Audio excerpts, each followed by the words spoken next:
Now, the rest of the story. No man could have been more devoted to his own daughter than was Steve to baby Frances. For Steve was a bachelor. Frances was the daughter of his best friend. When Frances was born, Steve was there, sharing her daddy's anxious anticipation. When Frances was named, Steve smiled and said, "I think I'll call her Frank." When Frances needed a baby carriage, it was Steve who ran out and bought one. And thus were the childhood memories of little Frances Folsom filled with kindly, jovial Uncle Steve, a third parent of sorts, who happily engulfed her with dolls and toys and exciting stories, told as she sat perched on his knee. To acquaintances, this closeness made perfect sense. Steve's love for little Frances was grown from an even greater love for her father, Oscar Folsom. Steve and Oscar were law partners in Buffalo, New York, fishing buddies, drinking buddies. They even built a retreat for themselves on a small island in the upper Niagara, a cabin well-stocked with food and beer where they could relax on weekends. They were certain their friendship would last forever, and it did. And it did. But July 21, 1875, little Frances had her 11th birthday. And 2 days later, her daddy Oscar was riding in a buggy and in a freak accident was thrown from the buggy and killed. And he had left no will.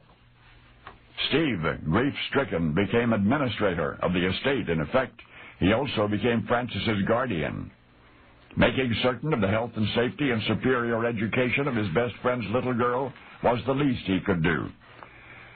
Well, Frances grew into a young lady of whom her real father would have been very proud. But now the pride was all Steve's. When Frances entered Central High School in Buffalo, Steve was there encouraging her to be a good student. My little schoolgirl, he would sometimes introduce her, and her dark eyes would flash with a self-conscious, dimpled smile. When Frances was accepted at Wells College, Steve occasionally wrote advice to her and regularly brightened her room with fresh flowers. And the respect and the admiration and the affection that he felt for her was returned. Ever since Frances was small, Uncle Steve had been her hero, a wonderful, honest, highly principled man who slew modern-day dragons, who made the world a better place for his presence in it. So, Frances was 21, and Steve was 49.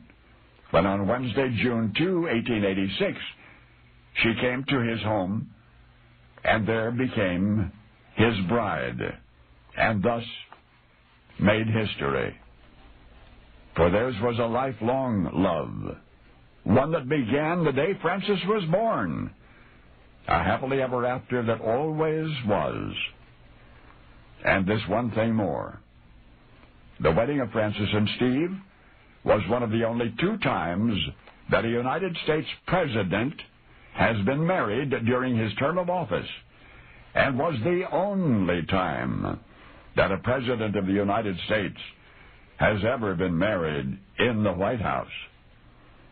At first, Washington society must have wondered how Steve, President Stephen Grover Cleveland, how he ever became involved with such a young woman.